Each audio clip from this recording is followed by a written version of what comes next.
The RAV4's been running the compact SUV game for years, but lately, it's starting to feel like that kid who peaked in high school. The competition's not just catching up, they're blowing past it with cleaner interiors, smoother hybrids, and tech that actually feels 2025 ready. What's up, guys? This is Luke from CarLandTV, and today we're checking out 5 SUVs that can straight up beat the Toyota RAV4 and make you rethink what best-in-class really means. But first, do me a quick favor. Tap that subscribe button and ring the bell so you don't miss what's coming next. It ain't required, but those clicks keep this thing rolling and make it easier for me to keep dropping solid car content straight to your screen. Now let's get back into it. 2025 Honda CR-V. I'm starting with the CR-V because it just nails the daily driver stuff that actually matters. Real cargo and people space are strong, with 39.3 cubic feet behind the second row and up to 76.5 with seats down, which tops the RAV4's 37.6 and 69.8 numbers. Wheelbase and overall length are a touch longer too, which helps the ride feel calmer on rough pavement. No cap. Powertrains are simple and dialed. Gas trims use a 190-horse turbo 1.5 with a CVT, and the hybrid trims, which Honda literally labels Sport, deliver a 204-horse combined output and the efficiency most folks want. EPA ratings are 40 miles per gallon combined for front-wheel drive hybrids and 37 miles per gallon combined with all-wheel drive, so you get legit savings without babying the throttle. That's real money over a 3 to 5 year ownership window. Cabin and tech are easy to live with. Base models run a 7-inch screen with wired CarPlay and Android Auto, while EXL and up get the 9-inch unit with wireless CarPlay, wireless charging, rear USB-C ports, and a cleaner UI than Toyota's older setup. Honda sensing is standard, including automatic emergency braking, lane keeping, and adaptive cruise, so safety assists are not some pricey package. Bet that matters on long highway runs. Here's the punchline. If you want max shove, the RAV4 hybrid still posts more combined HP. But in day-to-day use, the CR-V counters with more usable space, a calmer ride, and lower hybrid fuel costs that show up every fill-up. Add Honda's current 10/10 rating and editor's choice nod from Car and Driver, and it's a clean pick for folks who value refinement and room over raw spec sheet flex. 2025 Mazda CX-5. I'm putting the CX-5 on this list because when I hop in one and take a corner, it just clicks. Steering is precise, body control is tidy, and the whole thing feels planted even on bumpy roads. Every trim gets standard all-wheel drive in the US, so traction is a given. Compared to the RAV4's competent but laid-back vibe, the Mazda feels tuned by folks who love a good backroad. No cap. Let's talk power. The base 2.5 makes about 187 horsepower and does the commuter grind fine, but the turbo is the move. Feed it premium and you're looking at up to 256 horsepower with a fat torque hit, which knocks the 0 to 60 sprint into the low 6s depending on test and trim. That is a noticeable jump over a non-hybrid RAV4 and still feels punchy next to the RAV4 hybrid. If you care about passing power on a 2-lane, this is where the CX-5 earns its slot. Interior quality is where Mazda pulls a sneaky one. Materials, stitching, switchgear feel, the whole layout, it reads premium without the premium badge tax. Noise isolation is strong, the seats have legit support, and the rotary controller with the widescreen keeps your eyes up and your hands off the glass when the road gets sketchy. Wireless Apple CarPlay and Android Auto are available on the larger screen, and Mazda's iActiveSense safety suite brings automatic emergency braking, lane keeping, blind spot monitoring, and adaptive cruise. That's the kind of kit people actually use on long drives. Numbers you'll want to know. Cargo space trails the RAV4, so if you live at Home Depot, keep that in mind. Towing is rated up to 2,000 pounds on most CX-5 trims, which is below the 3,500 pound rating on certain RAV4 Adventure and TRD models. The trade is clear. If your priority is a quiet, upscale cabin and best-in-class road feel with real shove from the turbo, the CX-5 can beat the RAV4 where enthusiasts and commuters meet. 2025 Hyundai Tucson. When I hop in the 2025 Tucson, the first thing I clock is space and chill. Behind the rear seats, you've got about 38.7 cubic feet, and with the backs down, you're working with roughly 74.8. That's a bigger cargo volume than the RAV4 on both counts, so Costco runs, strollers, luggage, all of it fits without Tetris. Rear legroom hits about 41 inches, which is crazy generous for this class, and noticeably roomier than the Toyota's back seat. Powertrains are where the Tucson gives you options. The standard gas model is fine for commuting, but the hybrid is the move if you want MPG without babying it.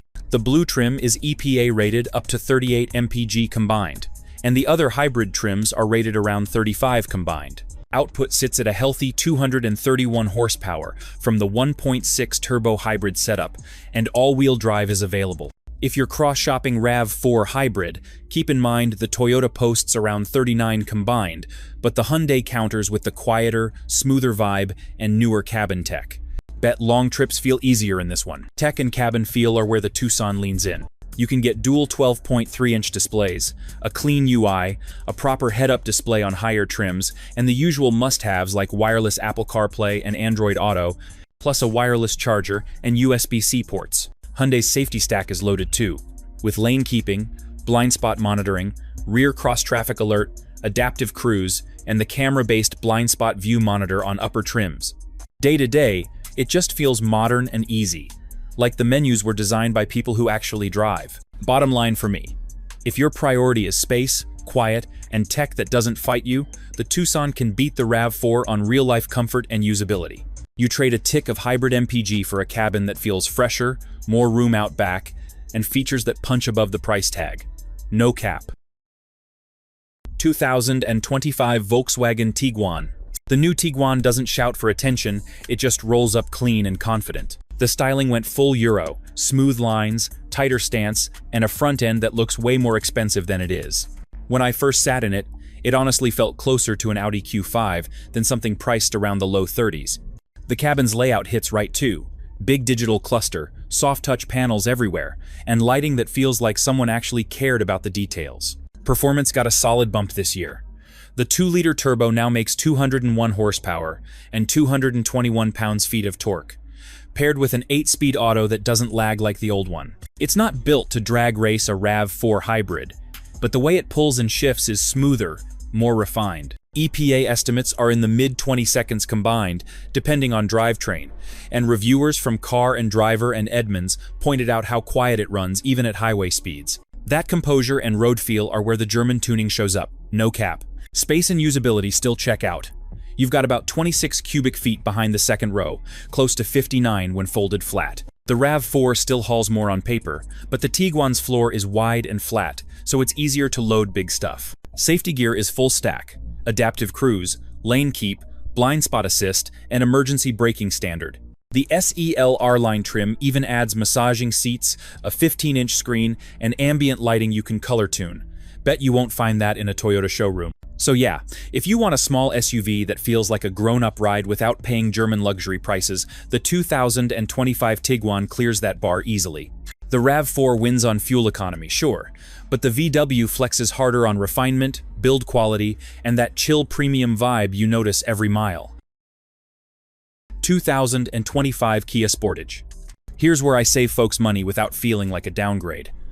The Sportage gives you legit space and comfort with pricing that usually undercuts a comparable RAV4. Behind the second row, you're looking at about 39.6 cubic feet of cargo room and roughly 74 cubes with the seats down, plus rear legroom of a touch over 41 inches.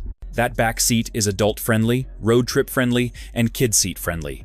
Ride quality stays calm over busted pavement, and cabin noise is well controlled.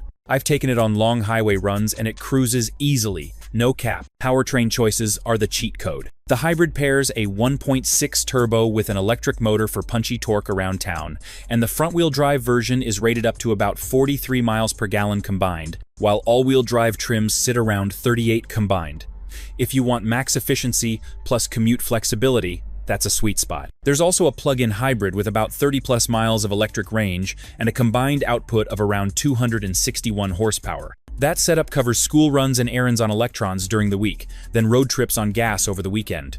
Bet that versatility hits different when gas spikes. Inside is where Kia leans hard on perceived luxury for the money. The available dual 12.3-inch displays look clean, the interface is quick, and you can get a 360-degree camera, heated and ventilated front seats, and a proper driver assist stack with adaptive cruise, lane centering, and blind spot collision avoidance. The seats have real support, The steering wheel feels right, and storage cubbies are smartly placed. Wireless charging and multiple USB-C ports keep everyone powered up without cable fights. 2 checks before you buy. Towing tops out around 2,000 pounds on most Sportage variants. So if you're hauling a heavier boat, the RAV4 Adventure or TRD Off-Road with 3,500 pounds has the edge. Also, the Sportage hybrid power hits best in the mid-range rather than as a high RPM screamer, which is perfect for daily use but won't wow thrill seekers. Stack the warranty at 10-year or 100,000 miles on the powertrain and the equipment you get for the sticker, and the Sportage can beat the RAV4 on value, cabin space, and everyday efficiency.